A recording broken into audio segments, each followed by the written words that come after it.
te adorarei. Aleluia, aleluia, te adorarei. Tudo que és, Deus é bom.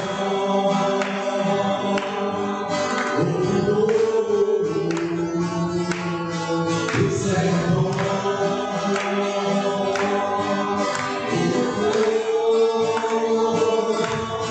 Deus é bom, bem do todo, bem do todo. Deus é bom, Deus é bom, bem do todo, bem do todo. Deus é bom, Deus é bom, bem do todo, bem do todo. Deus é bom, Deus é bom, bem do todo, bem do todo. Deus é bom, te adorarei. Aleluia, aleluia, te adorarei. Tudo que és, te adorarei. Aleluia, aleluia, te adorarei. Tudo que és, tudo que és, tudo que és. Deus é bom. Aleluia. Deus é bom. Deus é bom.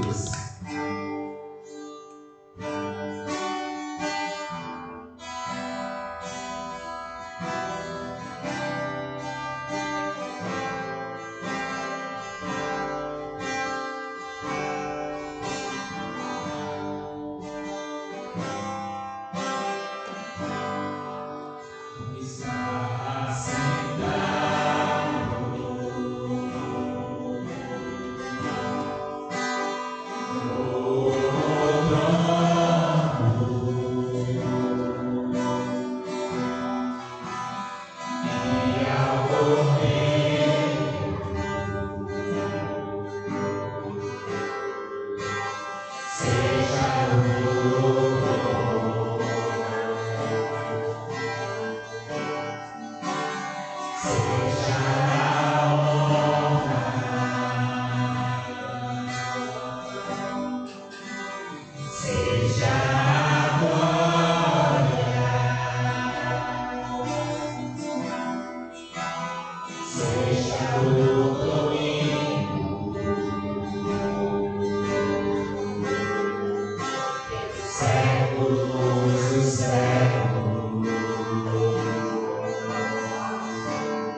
Poderoso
No final a gente canta mais uma, né?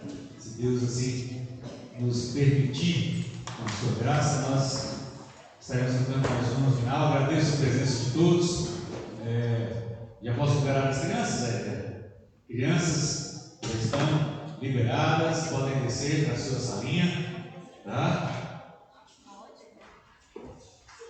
Aqueles que estão online conosco aí, já peço perdão pelo problema técnico que tivemos em princípio, mas está tudo funcionando com a graça do nosso Deus, né? Esqueci de liberar o áudio, chega aqui, mas sempre tem um internauta que nos avisa que está precisando de um ajuste. Graças a Deus estamos aí. Meus irmãos, sejam bem-vindos mais uma vez, que Deus possa falar no seu coração. Quero chamar o pastor Ezequiel, que vai estar trazendo a mensagem para nós nesta manhã, e que Deus possa usá-lo como instrumento, mais uma vez, assim como ontem falou aos nossos corações.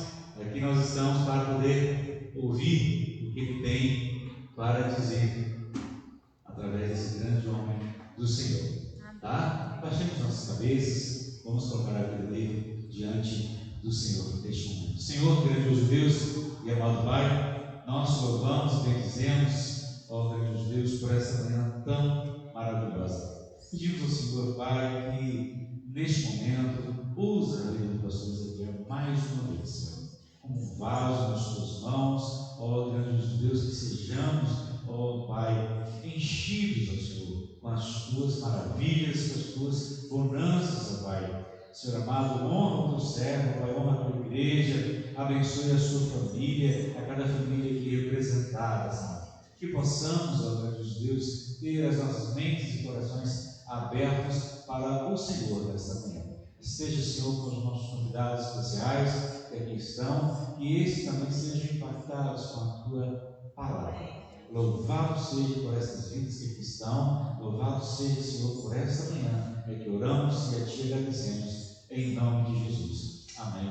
Amém. Que Deus nos abençoe, em nome de Jesus.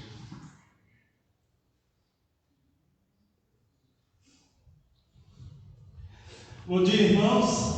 A graça e a paz do nosso Senhor e Salvador Jesus Cristo, amém? Ouviram bem?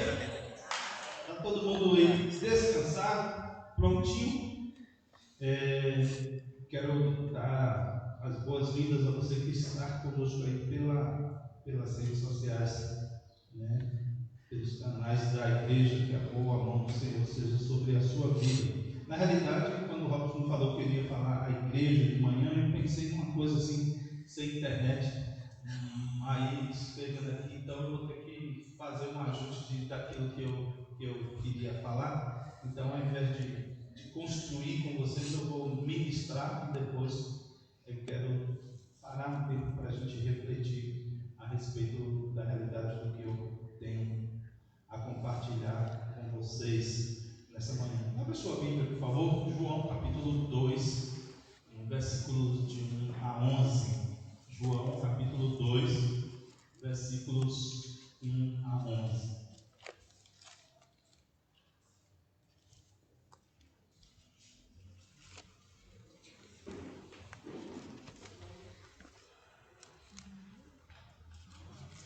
Amém? Oh, meu Deus, que Bíblia é essa?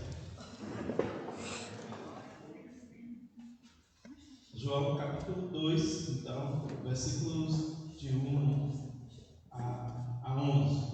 No terceiro dia houve um casamento em Caná da Galileia. A mãe de Jesus estava ali. Jesus e os seus discípulos também haviam sido convidados para o casamento. Tendo acabado o vinho, a mãe de Jesus lhe disse: eles não têm mais vinho. Respondeu Jesus: que temos nós em comum, mulher? A minha hora ainda não chegou. Sua mãe disse aos serviçais: façam tudo o que ele lhes mandar. Ali perto havia 6 potes de pedra, do tipo usado pelos judeus para as purificações cerimoniais. Em cada pote cabia entre 80 a 120 litros. Disse Jesus aos serviçais: encham os potes com água, e os encheram até a borda. Então lhes disse: tirai agora e levai ao mestre-sala. E eles assim o fizeram. E o encarregado da festa provou a água que fora transformada em vinho, sem saber de onde era, embora o soubessem os serviçais que haviam tirado a água. Então chamou o noivo e disse: todos servem primeiro o melhor vinho, e depois que os convidados já beberam bastante, o vinho inferior é servido. Mas você guardou o melhor até agora. Esse sinal miraculoso em Caná da Galileia foi o primeiro que Jesus realizou. Revelou assim a sua glória, e os seus discípulos creram nele. Vamos orar. Pai, nós estamos na tua presença nessa manhã. Aqui é a tua casa, aqui está o teu povo e é a tua palavra. Nós te pedimos que, por favor e graça, o Senhor se revele a nós nessa manhã, através daquilo que o Senhor planejou para as nossas vidas, de forma que nós possamos aprender, compreender e empreender aquilo que o Senhor tem para as nossas vidas, em o nome de Cristo Jesus. Amém, Senhor. Amém. Que Deus nos abençoe. Poder sentar.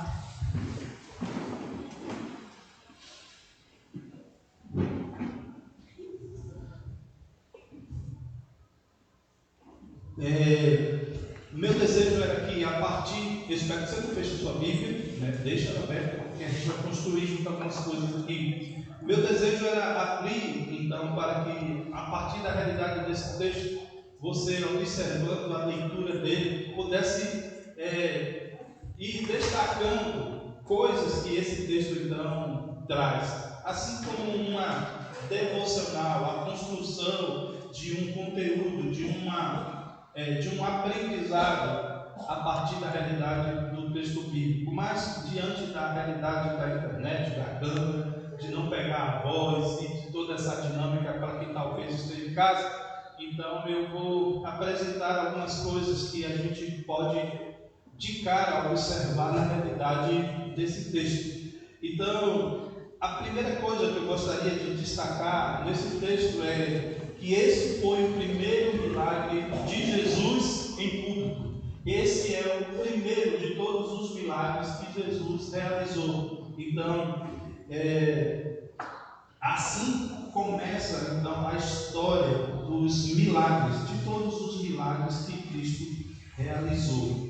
Era uma festa de casamento, né? A gente vê pelo texto que Maria foi convidada a Jesus e os seus discípulos. Então, todos eles já estavam ali. Então, Jesus já havia formado a sua equipe, já estava com os seus discípulos juntamente com eles. Se todos ou não, a gente ainda não sabe, mas que seus discípulos já estavam com eles ali. A gente percebe nesse texto, né, que o vinho acaba, e para o tempo bíblico que esse texto foi escrito, né, o vinho, na Bíblia, ele tem o símbolo então da alegria, e ao acabar o vinho, a festa também acabaria. Então, uma festa de casamento nos tempos bíblicos do Velho Testamento, e aqui ainda no primeiro século, em uma aldeia, em um povoado de Israel, era uma coisa que se estendia durante dias. Se você lembrar a festa do casamento de Sansão, por exemplo, ele dá o prazo, dentro da festa do casamento, as pessoas tinham que trazer a resposta do enigma. Então ele tinha um tempo de duração da festa, não era uma noite, né, um dia como nós fazemos uma tarde, era uma coisa que se estendia. Os parentes vinham de todas as regiões, então era uma festa que se estendia. E naquela festa, as condições do convidado não eram muito boas, porque o vinho que ele tinha não era de boa qualidade e também a quantidade não era muita, e com isso o vinho acaba. Então, acabando-se o vinho, acaba-se também a festa. Não havia mais como dar continuidade àquela festa. Então, diante dessa realidade, Maria, ela tenta fazer Jesus agir. Você tem que compreender que Maria conhecia o seu filho. Se você lembrar de algumas passagens, você vai ver que Maria sempre guardava aquelas coisas no seu coração. Ela estava sempre guardando aquilo que ela recebia, aquilo que ela via. Então, outras passagens bíblicas vai nos mostrar isso. Até então, o mundo desconhecia Jesus, mas Maria conhecia então a realidade do seu filho. E o que ela tenta fazer aqui é fazer com que o seu filho faça no público aquilo que ele já devia ter feito no particular. Então ela tenta incentivá-lo a fazer alguma coisa. Diante dessa realidade, Jesus diz a ela que não é chegada a hora, não é o momento, e no tempo certo, então, Jesus vai agir.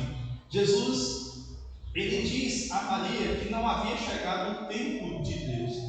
Tudo tem um tempo, diz Eclesiastes capítulo 3, né? Há tempo para todas as coisas debaixo da terra. E nós, seres humanos, muitas vezes somos precipitados naquilo que a gente quer fazer. Ou às vezes nós somos morosos naquilo que a gente quer fazer. Lá no Salmo diz, não seja como o cavalo e a mula. O cavalo é precipitado, ele não olha o perigo, ele se lança sobre qualquer situação, porque ele é precipitado, né? Ele tem os seus ronfantes. Eu me lembro de uma vez que eu peguei eu estava no interior, em Nazaré, onde eu nasci, e meu cunhado, casado com minha irmã, ele iria para a cidade e eu fui com ele até o ponto de ônibus, né? 3 quilômetros, com ele e o cavalo. Ele embarcou e eu montei no cavalo. Eu só consegui parar em casa, graças a Deus que eu parei em casa,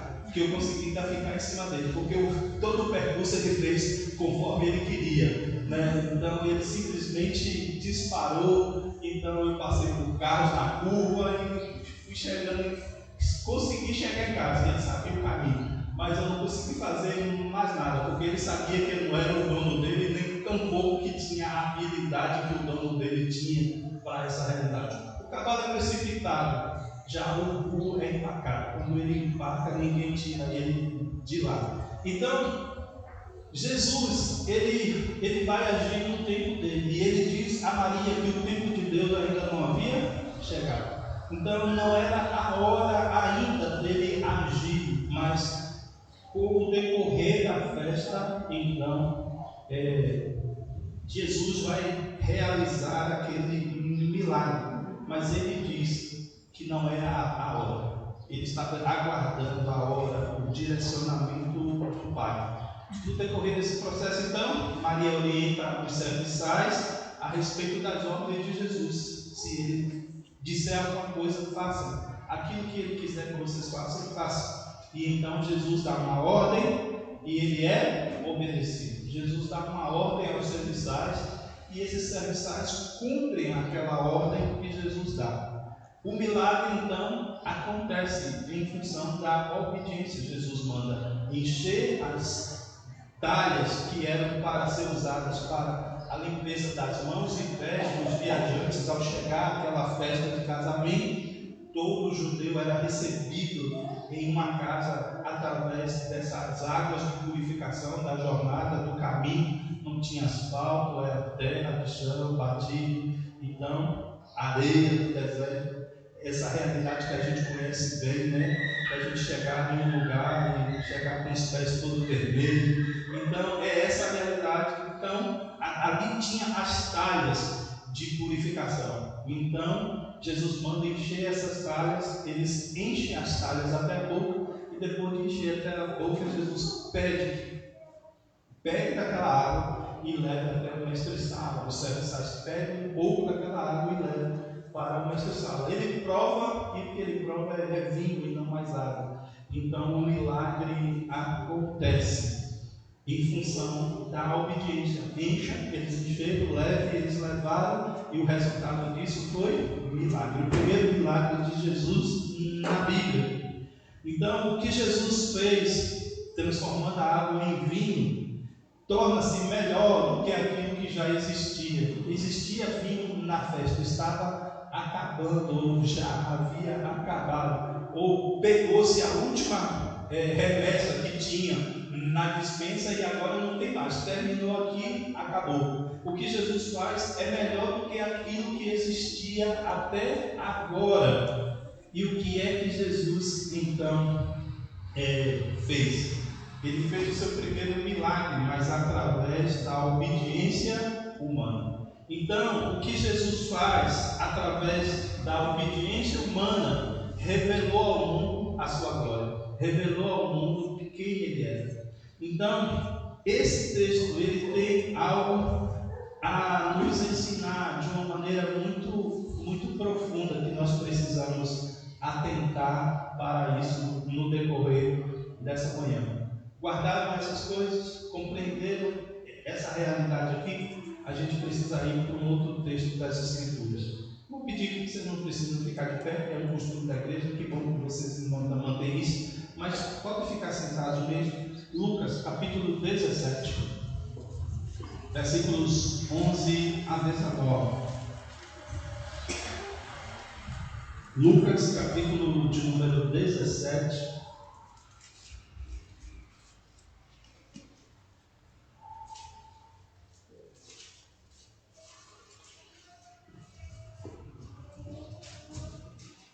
Lucas 17, 11 a 19. A caminho de Jerusalém, Jesus passou pela divisa entre Samaria e Galiléia. Ao entrar num povoado, 10 leprosos dirigiram-se a ele. Ficaram a certa distância e gritaram em voz alta: Jesus, mestre, tem piedade de nós. Ao vê-los, ele disse: vão mostrar-se aos sacerdotes. Enquanto eles iam, foram purificados. Um deles, quando viu que estava curado, voltou louvando a Deus em alta voz, prostrou-se aos pés de Jesus e lhe agradeceu. Este era samaritano. Jesus perguntou: não foram purificados todos os 10? Onde estão os outros 9? Não se achou nenhum que voltasse e desse louvor a Deus, a não ser esse estrangeiro? Então ele lhe disse: levante-se e vá, a tua fé o salvou. Quando a gente para observar esse texto de Lucas, a gente vai descobrir também dele algumas coisas. A primeira delas é que Jesus fez uma escolha intencional de passar por aquela região. O texto diz que ele passou na divisa entre Samaria e a Galiléia. Um judeu comum não passaria por aquela região. Não era o caminho natural dos judeus. Os judeus não tinham qualquer afinidade com os samaritanos. Havia entre eles uma rivalidade, vocês sabem disso, em função do cativeiro assírio lá, que levou Israel cativo, né? Deixou a população mais pobre e trouxe outros povos de outras nações para habitarem naquela terra. Então, os samaritanos eram os descendentes dessa mistura de povos, e para o judeu era um povo impuro, imundo, então, porque havia se misturado com outros povos. Então, a configuração geográfica da nação no primeiro século aí era Judeia, cá do sul, Samaria no meio e a Galiléia no norte. Então você tinha os samaritanos entre dois grupos de judeus, os judeus da Judeia e os judeus da Galiléia. Então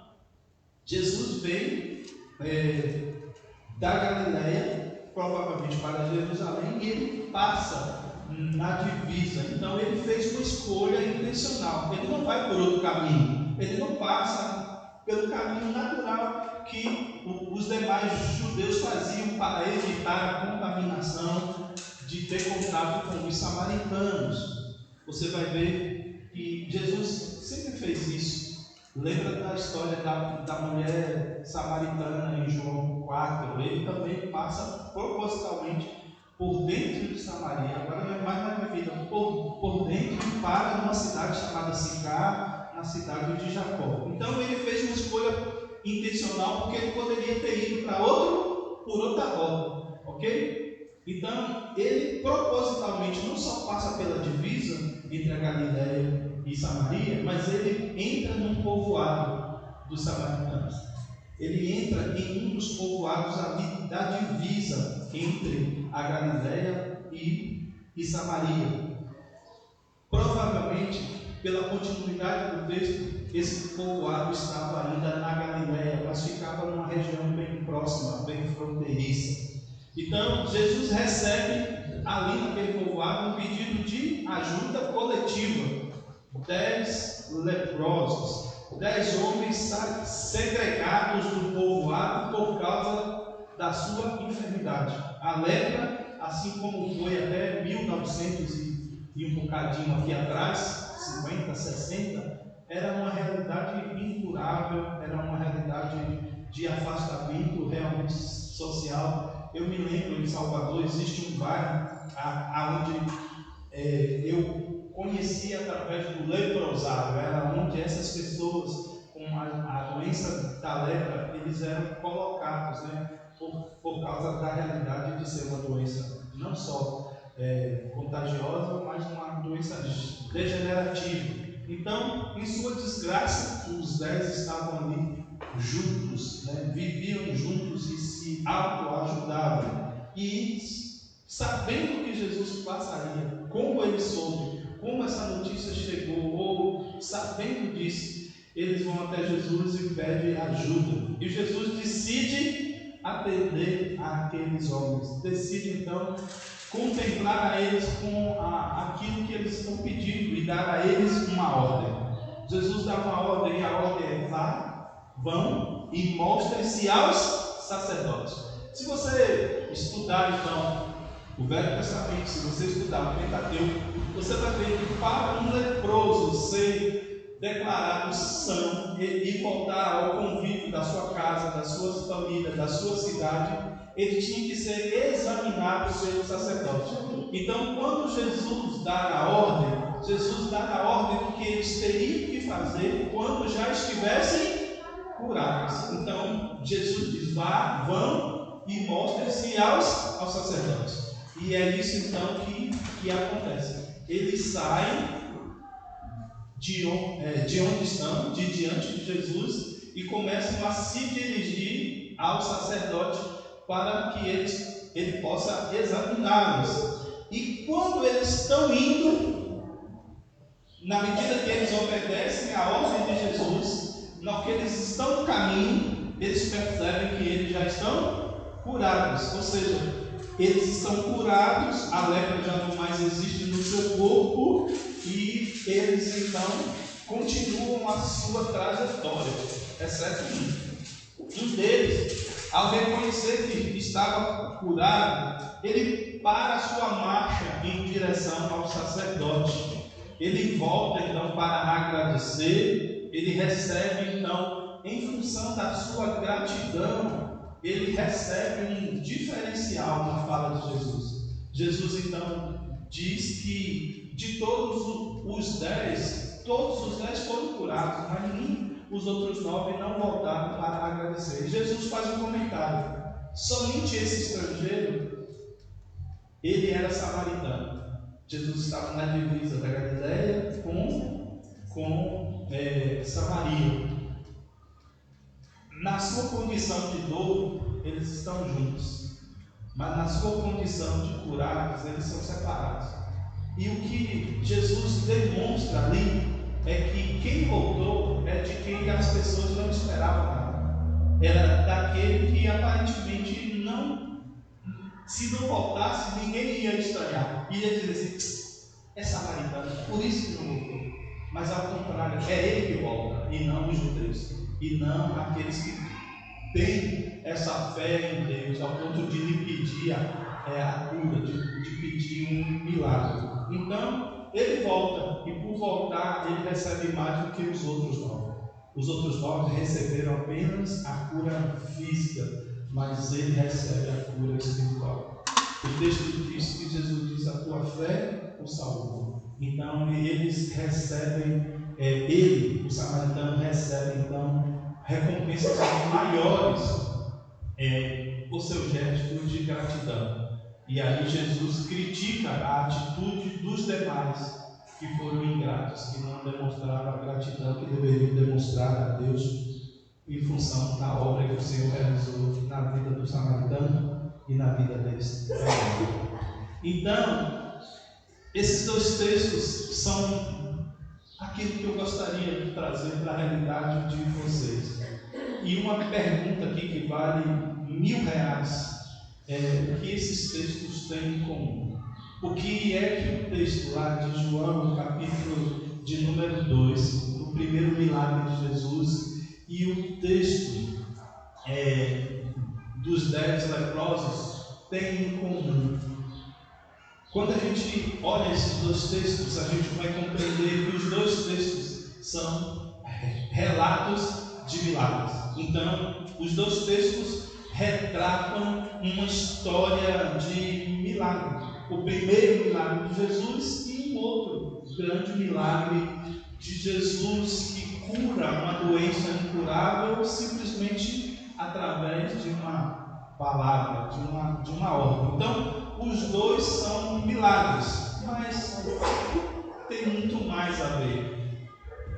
Ambos os textos envolveram ação humana na realização, na concretização do milagre. No primeiro texto, então, os serviçais tiveram que obedecer a ordem de Jesus, encher as talhas e levar a água ao mestre-sala. No segundo texto, eles tiveram que sair de diante de Jesus e ir até em direção ao sacerdote, começar a jornada em direção aos sacerdotes. Então, os dois textos envolvem uma ação humana na realização do milagre de Deus. Agora, tem uma coisa que ambos exigiram uma ação específica por parte dos ouvintes de Jesus. O milagre só aconteceu quando aqueles que ouviram a ordem, o direcionar de Jesus, eles então obedecem. Eles então põem em prática aquilo que Jesus está dizendo.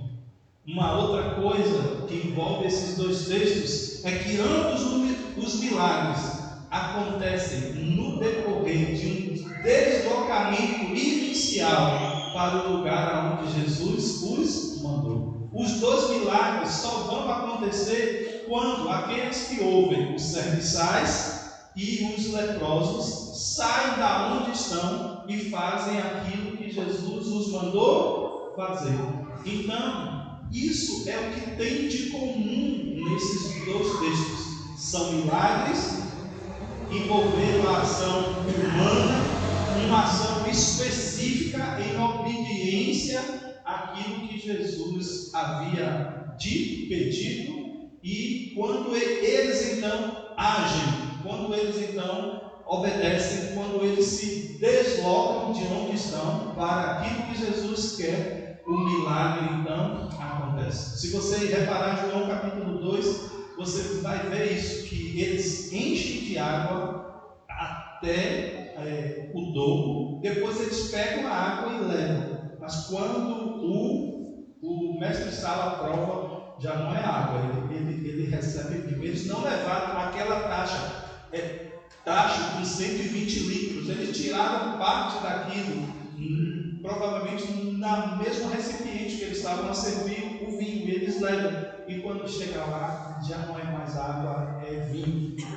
a água transformada em vinho. Então, do outro texto, eles começam a andar em direção ao lugar onde havia um sacerdote, e quando eles começam a andar no meio do caminho, eles reparam que eles já haviam sido curados em função da obediência. Agora, a segunda pergunta, e a mais importante nessa manhã, é uma pergunta que vai nos dar R$1 milhão. O que é que esse texto tem a nos ensinar hoje? O que é que nós podemos tirar de lição para as nossas vidas hoje, no 39º aniversário dessa igreja? Falando especificamente aos membros da igreja nesses dias, onde nós comemoramos então o nosso aniversário de 39 anos. O que é que esses textos ele tem a nos ensinar hoje? Quando a gente para analisar esses dois textos, a gente vai ver que em ambos os textos nós temos uma ordem de Jesus que produzirá um milagre. Então, os dois textos têm uma ordem de Jesus que irá produzir um milagre. A ordem foi dada para que o milagre aconteça. Então, isso está nos dois textos. Porém, o milagre só aconteceu na medida, então, que aquelas pessoas obedeceram. Diante dessa realidade, nós também temos hoje uma ordem de Jesus para que um milagre aconteça. Aquilo que aconteceu na vida dos participantes daquela festa, do noivo especificamente, aquilo que aconteceu na vida dos 10 leprosos, da mesma forma que eles receberam então uma ordem para que a partir disso um milagre acontecesse, nós como igreja temos também uma ordem. Nós também temos uma ordem dada por Jesus que irá produzir milagres. E esse milagre que Jesus já ordenou que acontecesse, só acontecerá também na mesma medida que nós obedecermos à ordem de Jesus, indo, saindo, nos deslocando do lugar inicial onde nós estamos hoje. A ação de Jesus, a ação de milagre de Jesus continua a acontecer nos nossos dias, nos mesmos moldes que aconteceu no seu primeiro milagre, no milagre então dos 10 leprosos, e eu poderia trazer uma série de outros milagres de Jesus relatados nas Escrituras, e você vai ver que por trás de todos eles existe o mesmo princípio. Jesus dá uma ordem para que o milagre aconteça e é necessário uma ação humana para que aquele milagre então se concretize. Se você parar, por exemplo, na história de Lázaro, a ressurreição de Lázaro, Jesus chega, Lázaro está morto há 4 dias e Jesus primeiro dá uma ordem e Jesus diz: tirai a pedra. As pessoas dizem: mas já faz 4 dias, né? Ele já está em decomposição. Jesus diz: tirai a pedra. Depois que ele tira a pedra, Jesus então realiza o milagre e ele chama Lázaro da morte para a vida. Jesus chama Lázaro para fora. Há uma ordem que foi dada para que o milagre aconteça. E eu poderia citar uma série de outras coisas aqui, mas vocês têm conhecimento bíblico para poder lembrar de outras histórias e conectar todas essas realidades na medida que a gente está falando aqui. Então, eu e você temos uma ordem de Jesus que vai produzir milagres também. E nós precisamos então nos deslocar de onde nós estamos hoje para aquilo que Jesus quer que aconteça. E na medida que a gente nos deslocarmos, o milagre acontecerá. Deixa eu deixar isso de uma maneira bem mais fácil para vocês, através de um texto bíblico. Abra comigo em Mateus capítulo de número 28, por favor. Mateus capítulo de número 28, 18 a 20. Mateus 28, 18 a 20. Então Jesus aproximou-se deles e disse-lhe: foi-me dada toda a autoridade no céu e na terra. Portanto, vão e façam discípulos de todas as nações, batizando-os em nome do Pai, do Filho e do Espírito Santo, ensinando-os a obedecer a tudo que eu lhes ordenei, e eu estarei sempre com vocês até os fins do tempo. Antes de ir ao céu, na sua última ação em corpo sobre essa terra, antes de ser elevado aos céus, diante da vista dos seus discípulos, Jesus também nos deu uma ordem. E a ordem de Jesus é: vão. A ordem de Jesus é que a gente vá. A ordem de Jesus é que a gente se desloque de onde estamos, a fim de pregar o Evangelho. O milagre de Jesus já foi ordenado sobre a vida da humanidade. O milagre de Jesus já foi ordenado, e esse milagre é a salvação, e esse milagre é a transformação de uma vida perdida, longe, distante, em lepra espiritual, em separação completa do seu Deus Criador, em uma transformação de um inimigo, de alguém distante, em um amigo, em parte da família, em um filho de Deus. Deus nos contemplou quando nós ainda estávamos longe, quando esse era o nosso estado. Em João capítulo 17, Jesus, além de orar pelos seus discípulos, ele ora por todos aqueles que ainda hão de crer em mim. Antes de voltar ao céu, Jesus orou por minha vida. Jesus orou por sua vida. Jesus orou para que nós nos convertêssemos. Jesus orou para que nós o obedecêssemos. Mas para que o milagre de Jesus acontecesse em nossa vida, alguém cumpriu essa missão de Mateus capítulo de número 28. Alguém veio até nós, alguém trouxe para nós a mensagem do Evangelho. E por que essa mensagem foi pregada? E por que então nós cremos? O milagre de Deus aconteceu na história de nossas vidas. E agora é nossa responsabilidade, dando continuidade ao milagre de Deus, levar essa mesma mensagem para que outras pessoas saiam das trevas para a realidade da luz, da morte para a vida, da inimizade com Deus para o relacionamento com Deus. E esse é o milagre que Deus está fazendo sobre a face da terra nos dias de hoje. Essa é a ordem de milagre que foi liberada por Jesus antes dele subir aos céus. Que todo aquele que ouvir a palavra do Senhor, e a Bíblia vai nos dizer, em Coríntios, se não me engano, que a fé vem pelo ouvir e ouvir a palavra de Deus. A fé vem pelo ouvir e ouvir a palavra de Deus. Então, se a fé vem pelo ouvir, a fé tem que ser então pregada, a fé tem que ser então vivida, a fé tem que ser então testemunhada. E é essa a ordem que Jesus nos dá nesse texto. Portanto, ide, portanto, vão, portanto, enquanto vocês estão indo, pregue o Evangelho a toda criatura, a todas as nações. Não só preguem o Evangelho, mas batizem as pessoas, e discipulem as pessoas, ensinem as verdades do reino que você já conhece, aquilo que você já tem da parte de Deus. Então, irmãos, a ordem está dada para o milagre.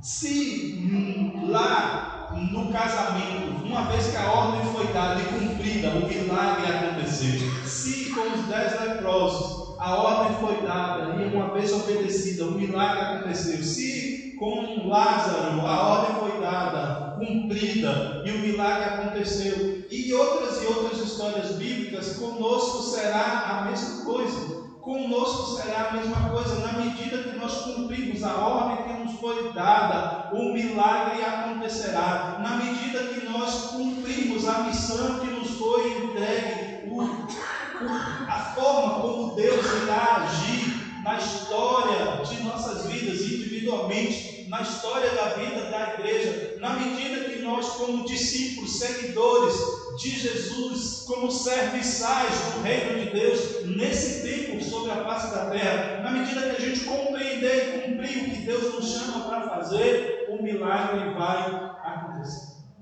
O milagre vai acontecer. Por quê? Porque o milagre já está autorizado por aquele que não mente, por aquele que não falha. Porque Deus não é homem para que minta, não é filho do homem para que se arrependa. Então, nós temos uma ordem a ser dada e nós temos que cumprir essa ordem. No decorrer dos anos da existência da igreja, muitas vezes nós passamos da credulidade dos serviçais, da credulidade dos leprosos, da credulidade dos que roubaram a pedra do sepulcro de Lázaro para a incredulidade.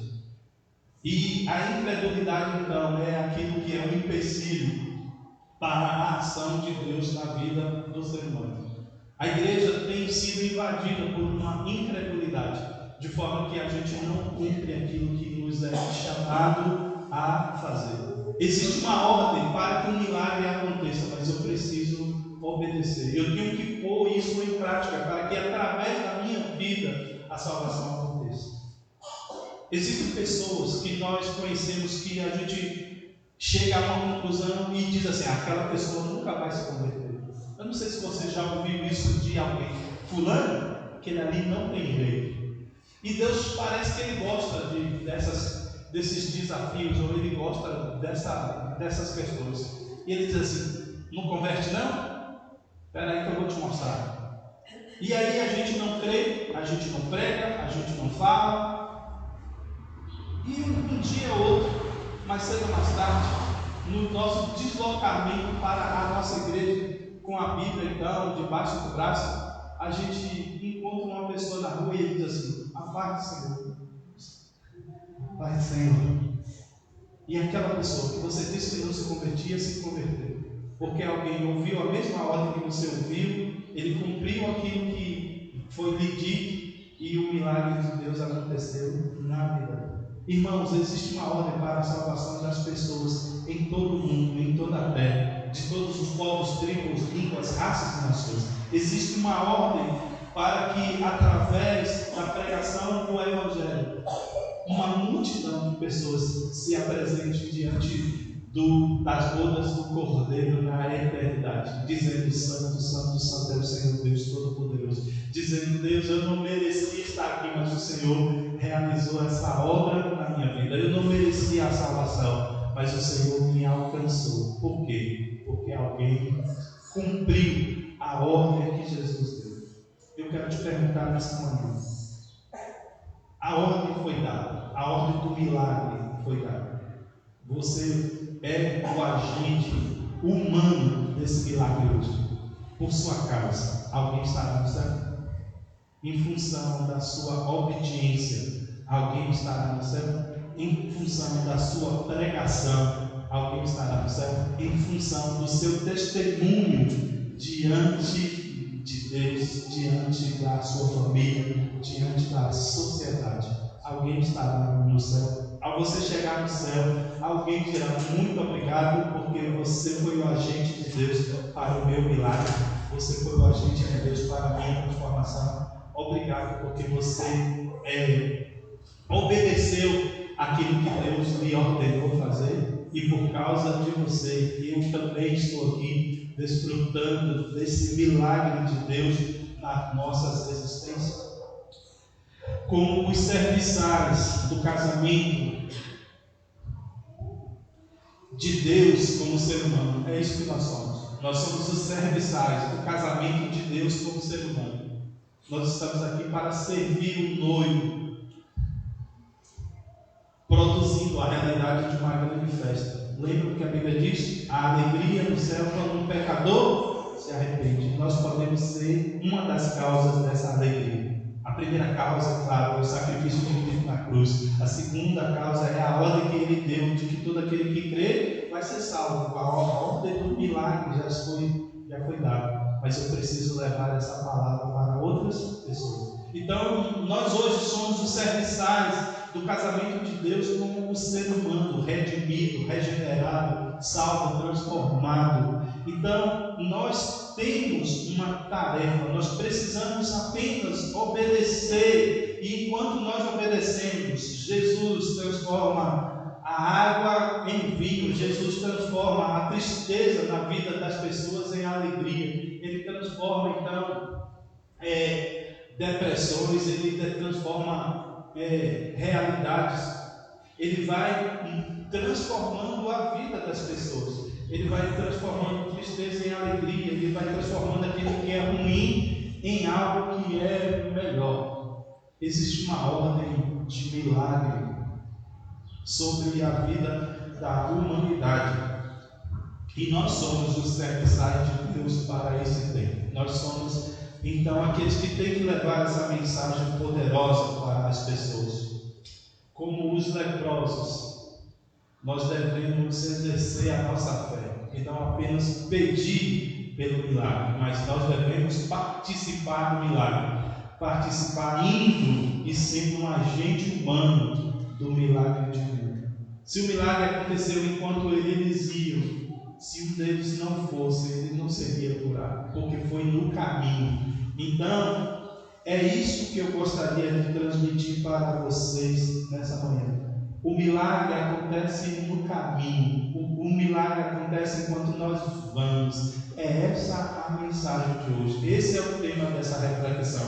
O milagre acontece no caminho. o milagre continua a acontecer no caminho, o milagre continua a acontecer enquanto a gente está indo, enquanto a gente se desloca, enquanto a gente vai e obedece às ordens de Jesus. E aí então a gente tem que parar e refletir. O que é que Jesus tem te mandado fazer que você não tem feito? O que é que Jesus tem te mandado fazer para que através do que Ele está te mandando fazer, pessoas sejam alcançadas na cidade de Josenópolis, na vila lá em cima, nas fazendas ao redor dessa cidade? O que é que Jesus tem te mandado fazer? Como Ele mandou os serviçais, como Ele mandou os discípulos, como Ele mandou os leprosos, como Ele tem mandado. O que é que Ele tem te mandado fazer? Sabe, irmãos, Satanás colocou na vida da igreja uma venda, colocou na vida da igreja um falso entendimento de que a pregação do Evangelho é para especialistas, a pregação do Evangelho é para evangelistas. E se eu então não sou um evangelista consagrado da minha igreja, se eu não faço parte do ministério de evangelismo da igreja, eu então não tenho a função de pregar o Evangelho. Se eu não sou um pastor, então eu não tenho a função de pregar o Evangelho. Mas você não vai ver isso nas Escrituras. O que Jesus diz nesse texto é indo. E indo aqui, quando você vai pegar a questão do contexto, na medida que você estiver fazendo, seja lá o que você estiver fazendo, pregue o Evangelho. Pregue o Evangelho dentro da sua casa, da sua família. Pregue com palavras, mas pregue com a vida, pregue com o testemunho, pregue com a coerência entre aquilo que você fala e aquilo que você vive. Então, demonstre vida de Deus dentro da sua casa. Então, pregue o Evangelho no seu trabalho, sendo o melhor dos funcionários, sendo o melhor de todos os patrões que você pode ser. Pregue o Evangelho na sua rua, sendo o vizinho que é admirado pelas pessoas, pela sua coerência, pela sua postura, pela sua disposição em auxiliar as pessoas. Nós precisamos pregar o Evangelho com as nossas vidas, mas Satanás colocou em nossa mente que a pregação do Evangelho acontece no público ou por pessoas especializadas, equipes especializadas, treinadas, capacitadas, uma SWAT espiritual, um golpe espiritual para conseguir arrancar as pessoas do domínio do pecado e do diabo e das trevas. Mas o que Jesus disse é completamente o contrário. Vão e preguem o Evangelho. Essa responsabilidade não é de alguns, essa responsabilidade é de todos nós. Então, nós temos que compreender essa realidade de forma a caminhar para aquilo que Deus tem feito. É muito difícil dar testemunhos pessoais, mas lá na igreja, a gente hoje não faz batismo parecendo um concílio de pastores, cheio de perguntas e respostas. Quem é Deus, quem é Jesus, o Espírito Santo, o que é isso na vida da igreja, do outro, crente perde, não perde a salvação, o que é o pecado contra o Espírito Santo. Não existe isso. Para batizar uma pessoa lá na igreja hoje, ela passa sim por um discipulado. Nosso discipulado número 1 dura 16 semanas. Depois tem 2, tem 3. A gente quer que essas pessoas conheçam mais e mais. Então, ela querendo, existe o que ela estudar, tá? Mas o que é necessário é o testemunho pessoal dela. Irmãos, não existe uma forma melhor de você pregar o Evangelho do que através do seu testemunho. Uma vez que você faça o seu testemunho, ele está pronto para você declarar em qualquer lugar que você esteja. Quem era você? Como você encontrou Jesus ou foi encontrado por Ele, e aquilo que aconteceu na sua vida a partir da realidade desse encontro. Essa é a mensagem que Jesus quer que você leve a outras pessoas, que você pregue a outras pessoas. Sabe, tem gente que não crê na Bíblia. Para ele a Bíblia é só um livro, mas ele conheceu quem você é, ele conheceu o que Jesus fez. e ele não pode negar o que Jesus realizou. Então, eles não podem negar a Bíblia, porque a Bíblia está aplicada na sua vida. Aquilo que Jesus disse que ele faz, ele fez na história de alguém que aquela pessoa conhece. Você é a melhor mensagem que uma pessoa pode ouvir a respeito da realidade do Evangelho. Então, Jesus nos deu uma ordem. Essa ordem é pregar o Evangelho ao mundo, a todas as pessoas. O que é que ele tem me mandado fazer? Os milagres não vão acontecer na história de sua vida. Os milagres não vão acontecer na história de vida dessa igreja se você não cumprir a ordem que lhe foi dada. Então, saia dessa cegueira espiritual, saia dessa falta de entendimento que a pregação do Evangelho é para alguns, e entenda que isso é responsabilidade de todos nós. Eu sei que, assim como eu, Pastor Robson está envolvido num projeto que visa simplesmente visitar pessoas, auxiliar essas pessoas com coisas que já estão sendo colocadas nas nossas mãos. Não vai nem custar nada da parte da igreja, e a partir então da nossa disponibilidade, das nossas orações por aquelas famílias, através então da apresentação do Evangelho puro e simples de Jesus Cristo, através da sua história pessoal, Deus vai alcançar pessoas nessa cidade. Mas esse milagre não vai acontecer se você não participar. Esse milagre não vai acontecer se você transferir isso como uma obrigação pastoral. O pastor tem a função de pastorear o Evangelho, mas a realidade de ser igreja é para todos nós. E a ordem não foi dada para o grupo pastoral, foi dada para a igreja de Cristo. Ali estavam só os 12 apóstolos. Se fosse só eles, então você dizia, não, a ordem foi dada aos pastores, porque só tinha os 12 lá. Aliás, os 11, né? Que Judas já tinha traído. Então, só foi os 11. Não, mas lá estavam todos os discípulos de Jesus. Lá estavam os 12, lá estavam os 70, lá estavam os 120, lá estavam todos os outros discípulos de Jesus. Paulo, escrevendo depois, ou Lucas, ele vai dizer que mais de 500 pessoas ainda estavam vivos, das pessoas que conviveram com Jesus e que viram a sua ascensão. Então, a ordem foi dada para todos nós. O milagre, a ordem do milagre já foi dada, mas é preciso obedecer. É preciso obedecer. E o que é que o Senhor tem te mandado fazer? Por isso, seja hoje um agente do milagre divino para a vida dessa igreja, pregando pregando o Evangelho. Seja hoje um agente divino do milagre para essa igreja, para essa cidade. Irmãos, vocês sabem que no decorrer da pandemia muita gente se escondeu. Muitos cristãos se trancaram dentro de sua casa com medo da morte. Uma irmã lá da igreja, ela não tinha como se esconder. Ela é médica e ela então tinha que trabalhar, e ela trabalhava no CTI. E um pouco antes, então, em novembro do ano passado, de 2019,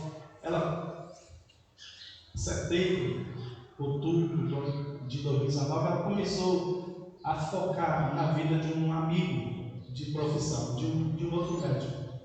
Esse homem mora em Porteirinho. Ele vinha na cidade apenas de 15 dias, e ela começou a investir na vida dele. Conversando, descobriu que o casamento dele estava precisando de ajuda. Nós tínhamos um encontro, nós temos um dia, se Deus quiser, vocês vão participar dele quando a pandemia deixar fazer grandes reuniões, participar deles lá. E aí levou esse rapaz para lá. Aquilo ajudou ele, aquilo despertou nele então uma realidade espiritual. E dentro então do CTI, a cada 15 dias, ela falava de Jesus. Ela simplesmente cumpria a ordem que Jesus havia dado. E aquela pessoa, em meio a toda a pandemia, se converteu dentro do hospital. Se converteu dentro do hospital, e aquela pessoa então começou a ser discipulada dentro do hospital a cada 15 dias, E agora já não tinha mais somente ela, eu fui envolvido no processo. E aí a gente discipulava ela a cada 15 dias. De março de 2020 a março de 2021, aquela pessoa foi discipulada a cada 15 dias. E aquela pessoa então foi batizada no dia, no mês agora de março. E ela foi batizada. Ela foi batizada, mas ela mora em Porteirinha. Ela é membro da igreja de Itaiobeiras, mas ela mora em Porteirinha. Então agora essa pessoa começa a reunir pessoas em Porteirinha. E ela tem um grupo lá hoje de 14 pessoas diretamente, 20 pessoas ao redor, com as outras, que no decorrer desse ano que ele estava recebendo, ele já foi compartilhando. Ele não tem formação pastoral, não foi formado evangelista, não sabe exercer nenhum cargo na vida da igreja, mas ele recebia como uma fonte, ele jorrava para a vida das pessoas. Ele tem hoje um grupo de 20 pessoas que, com menos de 3, 4 meses de batizado, ele já é o responsável e é o pastor sobre a vida dessas pessoas, porque está ministrando a vida delas, compartilhando aquilo que recebeu. E na medida então que ele tem feito isso, um grupo tem se formado naquela cidade. Por quê? Por causa do cumprimento de uma ordem. Isso é uma história.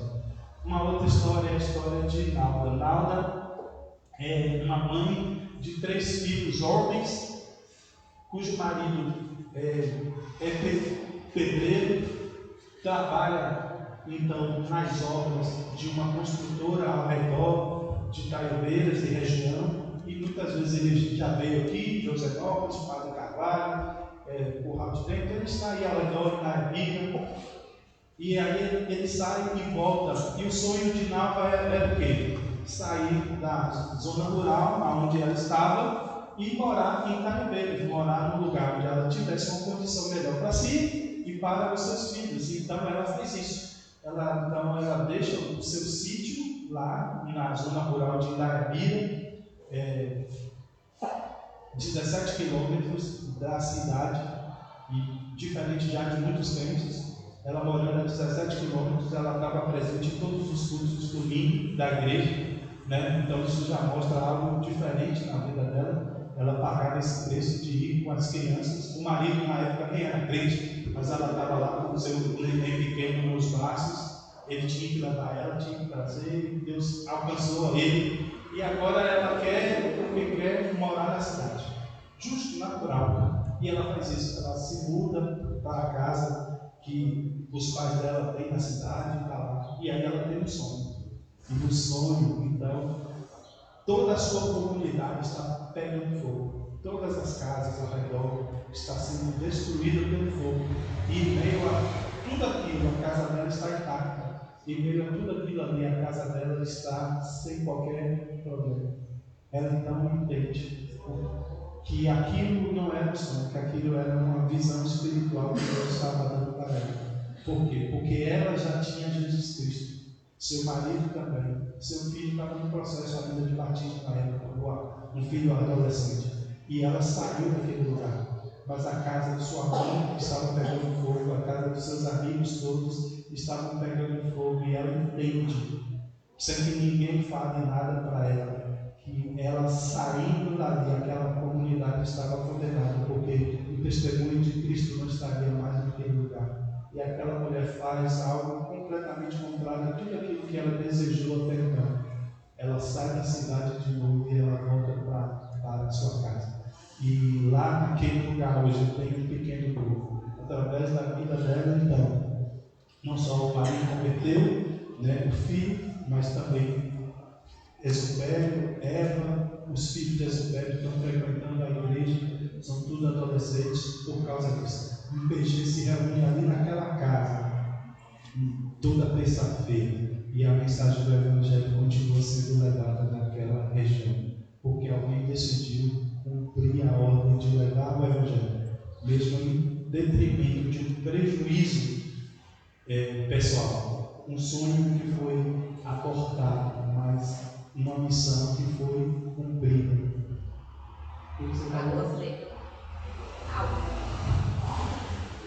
Nós temos um trabalho na Lagoa Seca. Lagoa Seca é uma zona rural, de Rio Pardo de Minas.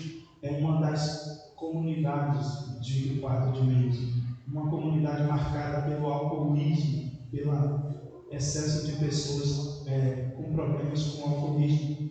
Só aqui falando com vocês, eu posso lembrar de pelo menos 4 pessoas que estão hoje no estado terminal em função do uso da cachaça. Uma comunidade marcada por isso.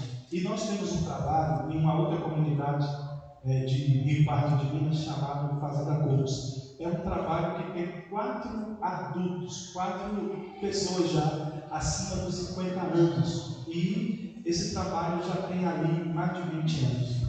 Mas são pessoas que são fiéis ao Evangelho, estão lá. Hoje mesmo estavam lá 2 horas da tarde se reunindo. Mas os filhos convertem e saem, mudam para São Paulo, os jovens não ficam e eles estão lá.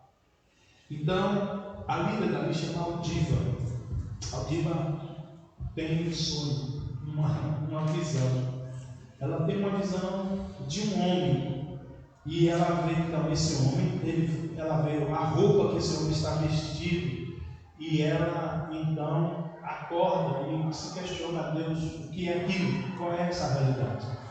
E ela é líder das comunidades ao seu redor, do CNDR, se alguém conhece o título, né? Do Conselho Municipal ali, das comunidades rurais, e ela é líder. Então, naquele dia, ela tinha um compromisso do CNDR na cidade de Rio Pardo, e ela pega então um transporte entre as comunidades para levar para essa reunião. E quando ela então está sentada no ônibus, entra o homem que ela havia visto no céu, e entra com a mesma roupa que ela havia visto, e ela então se questiona: Deus, o que é isso? E então ela, na cidade, ela se aproxima desse homem e começa a conversar para saber quem era aquele homem. Aquele homem é irmão José. Hoje, José estava com câncer na garganta, ele não conseguia nem falar direito, ele não estava conseguindo comer nada, beber água com muita dificuldade. E lá na praça de Rio Pardo de Minas, Aldiva ora por esse homem, pergunta a ele se ele crê, ora pela vida dele. E então, através dessa oração, seu José foi curado. E porque José foi curado, José se converteu. E José se convertendo, Teresa se converteu. E porque Teresa se converteu, Demário também converteu. Os 3 hoje são batizados. Eu fiz o casamento de José com Teresa, que viviam juntos há muitos anos, mais de 20 anos, e nunca vimos se casar. E então eu fiz o casamento e eles se batizaram. Por causa disso, então, Dona Maria, que vivia entregue à bebida alcoólica, bebia todo dia, se converteu. E na casa de Maria, hoje tem um pequeno grupo. Nesse pequeno grupo já tem Maria convertida, batizada, e sua filha Thaís, que é a tesoureira da comunidade, da igreja, da congregação. E tem lá o Adriano, a Neila, que são batizados. E tem uma fazendeira, que é a Dona Lia, que é de uma outra comunidade, mas que através do evangelismo de Aldiva se converteu. Nós temos uma comunidade com 8 convertidos, que nós estamos sonhando com uma capela para construir lá naquele lugar. Por quê? Porque alguém cumpriu a ordem de Jesus e compartilhou o Evangelho. O que essas histórias todas, irmãos, já estavam ordenadas por Deus. Precisava apenas que alguém cumprisse. E porque alguém cumpriu, tem uma história linda hoje acontecendo nesses lugares, em função da obediência à ordem de Jesus Cristo. Eu quero desafiar vocês a entrarem no YouTube da Igreja de Caiobeiros. Eu quero desafiar vocês a procurarem lá no canal da Igreja de Caiobeiros, que é Bibit Oficial, vocês procurarem o testemunho de Wagner Júlio. Eu posso mandar depois o link para Robinho, ele pode também colocar o link diretamente na mensagem do testemunho do dia do batismo, né, da profissão de fé de Wagner, para que vocês possam ver. E é assim, irmãos, na medida que a gente... Aí tem um médico, uma dona de casa e um alguém que nem sabe ler. Clarice está lembrando que essas histórias que eu contei, uma é de um médico, aí você poderia dizer assim, mas ele é um médico, né? A capacidade dele, então a inteligência, a formação que ele já tem, por isso que ele está fazendo isso. Aí você tem um Zé Coelho que é analfabeto, né? Ele é um analfabeto funcional, escreve só o seu nome, assina só o seu nome, né? Então é essa a realidade dele. Aldiva é uma dona de casa residente na zona rural, num sítio, né? Então são pessoas simples que estão cumprindo o Evangelho, aonde quer que eles estejam, porque a ordem de Jesus foi dada de pregar o Evangelho a toda criatura e em todo que é um lugar. Então, irmãos, você pode ser, você deve ser, você foi chamado para ser o agente de Deus nessa cidade. E isso, os milagres que a gente vê nas Escrituras, só vai acontecer na sua vida na medida que você se dispor. Existem muita coisa para ser feita nessa cidade, existem muitas pessoas. Lembra o que Deus disse a Paulo? Fale e não te cales, porque eu tenho muitas pessoas nessa cidade. Ele disse a Paulo quando Paulo estava na cidade de Éfeso, se não me engano. Essa é a realidade, irmãos, para essa igreja nesse tempo. O Senhor tem conduzido vocês até aqui e esse é o propósito. O Senhor tem colocado vocês na vida da cidade agora com esse propósito. A razão da existência dessa igreja é alcançar as pessoas, é tocar as vidas. Então, mas esses milagres só vão acontecer na medida que nós estivermos indo, na medida que a gente estiver se deslocando, na medida que a gente cumprir as ordens que nos foram dadas por Jesus Cristo. Então, a gente precisa compreender toda essa realidade.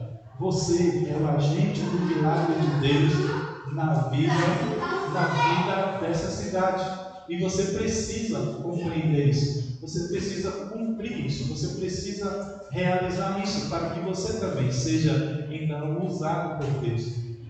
Hebreus 11, nós temos a galeria dos heróis da fé em Hebreus 11. Mas existe uma outra galeria de heróis cristãos que está sendo construído no decorrer da história da igreja. Hebreus 11 é a galeria dos heróis bíblicos, dos heróis da história bíblica, mas existe uma galeria dos heróis espirituais da história da igreja. Essa galeria está sendo escrita e o Senhor já nos deu uma ordem para que nós nos tornemos participantes dela. Se fôssemos escrever a história dessa igreja, o Senhor deseja que nós sejamos então seus personagens, que nós estejamos então como participantes dessa realidade espiritual. Esse é o desejo, essa é a ordem do Senhor para as nossas vidas. Eu quero convidar a Clarice aqui para estar orando, pedindo ao Senhor que aplique essa palavra aos nossos corações, pedindo ao Espírito Santo de Deus para que desperte você, para que você compreenda a sua importância na obra do Senhor desse lugar. Você não é apenas um membro da igreja, você é o membro que Deus decidiu usar. Você é um membro a quem Deus deu uma ordem para que, através da sua vida, a vontade do Senhor aconteça nessa cidade. O Senhor te chamou para ser agente do milagre dele nessa cidade e região.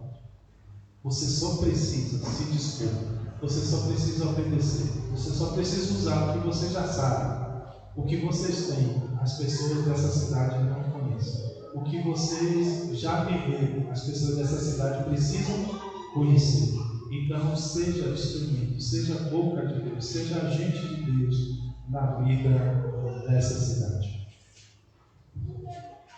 Obrigada, Deus. Obrigada porque a tua palavra ela é viva e eficaz. Obrigado por essa manhã, por cada irmã que chegou aqui. Obrigado por essa igreja nessa cidade, Pai. E eu oro e peço a graça do Senhor sobre a vida de cada membro dessa igreja, Pai. Que cada um possa entender o seu papel nessa terra e nessa cidade. E o Senhor o chamou, Deus. O Senhor colocou essa igreja aqui, Deus, para ser testemunha do Senhor, Deus, nessa cidade e região.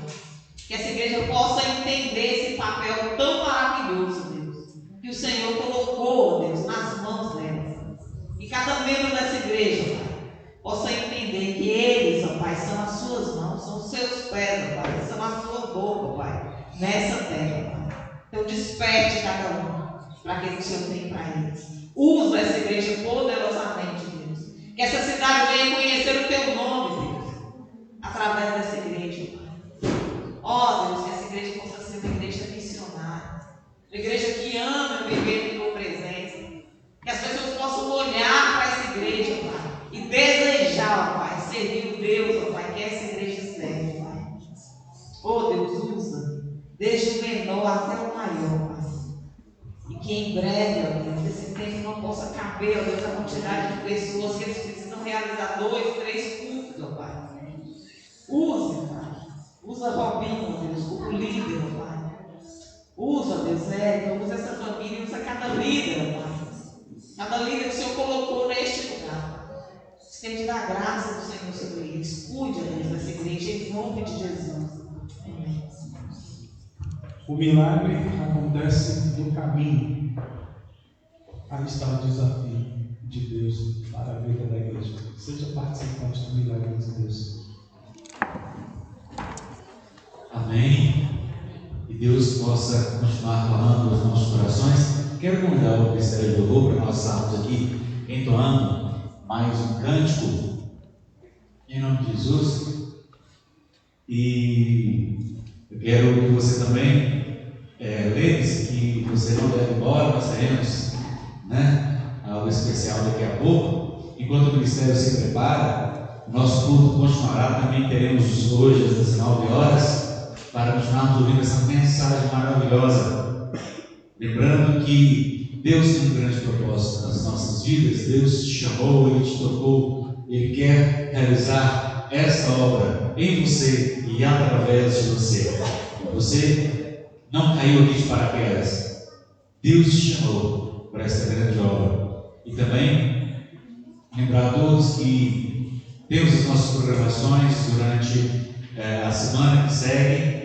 Terça-feira o nosso PGM, quarta com Deus, e no domingo a nossa programação normal, às 9 da manhã e às 19 horas. Estaremos fazendo as visitas para a entrega do restante das cestas básicas. Você que ainda não foi comigo visitar a família que você vai estar acolhendo, nos procure para que assim possamos. Já temos algumas famílias acolhidas aí, graças a Deus tivemos respostas já há 2 dias de projeto, já famílias abençoadas, e assim queremos abençoar muito mais. Vamos cantar o último louvor, o Ministério de Louvor. Ao final, nós vamos falar isso, venha chorar para a gente, encerrando. Ao final, Ministério de Louvor. Teremos a apresentação à noite das crianças também, ok?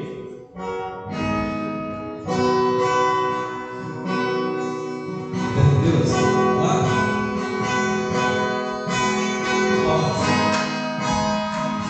Vamos ficar de pé.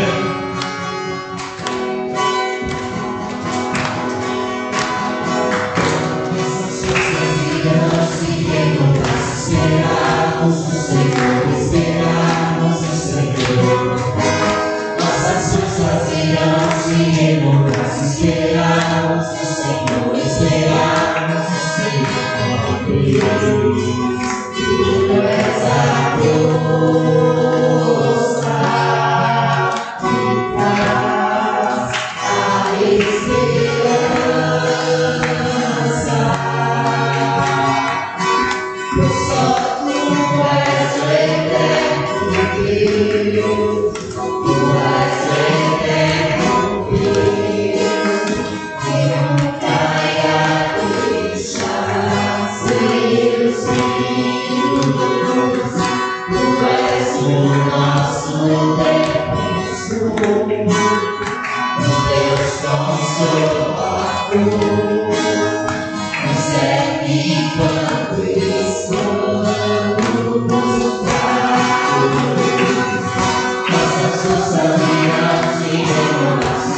Amém? Glória a Deus. Convido o pastor esteja aqui orando, encerrando a nossa programação. Lembrando que nós estamos encerrando aqui a celebração, mas debaixo nós vamos estar continuando, né? A graça do nosso Deus. Teremos daqui a pouco um grande almoço. Pastor. Eu cumprimento a todos com a gloriosa paz do Senhor e Salvador Jesus Cristo. Amém. Privilégio nesta manhã de estar aqui participando com os nossos amados irmãos nesse ensino da palavra do Senhor, que nós sabemos que nós devemos crescer na graça e no conhecimento. Assim que ensina a palavra do Senhor. Na graça é quando nós estamos buscando a presença do Senhor. O conhecimento é através da palavra do Senhor. Uma igreja firme, uma igreja verdadeira, ela tem que ter base nas Escrituras Sagradas. E nós vemos muito bem nesta manhã, através do nosso amado pastor, ele ensinando a realidade daquilo que Deus tem preparado para a sua igreja, para o seu povo, que é a pregação da palavra do Senhor. Eu queria estar ontem, à noite, juntamente com os nossos amados irmãos, mas devido ao compromisso eu não pude estar aqui, mas hoje, nessa manhã, foi uma bênção. Aprendi muito da palavra do Senhor. E essa é a nossa missão, que nós devemos sempre estar cumprindo ela. Estaremos orando ao Senhor neste momento. Eterno e soberano Deus, eu te dou louvor, Senhor, nesta manhã, por estar, ó Pai, na tua casa, na tua presença. Ó Deus, por tudo que temos ouvido da tua parte, a mensagem da tua palavra. Continue abençoando esta igreja, Senhor, que já faz 39 anos que estão nesta missão. Muitas e muitas vidas já têm sido resgatadas pelo poder da tua palavra. Pai Celestial, mas a missão ainda não acabou. Pai, continue abençoando o pastor Gomes, Senhor. Todos os obreiros que trabalham com ele, toda esta igreja, Senhor. Continue abençoando através do teu Santo Espírito, dando capacidade, dando sabedoria do teu Espírito para resgatar vidas e trazer para a tua casa. Te louvamos, ó Pai, nesta manhã e te damos graça em nome de Jesus. Amém. Amém. Deus os abençoe. Então, convido a todos a ficarem à vontade. Então, o louvor está cantando mais uma, fica à vontade. Se quiser ficar aqui em cima, quiser descer para o salão embaixo também, enquanto a turma está preparando aquela deliciosa comida para nós, aquele delicioso almoço. Turma do louvor.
Amém. Por essas canções nós estamos assim encerrados. Fiquem à vontade em nosso meio.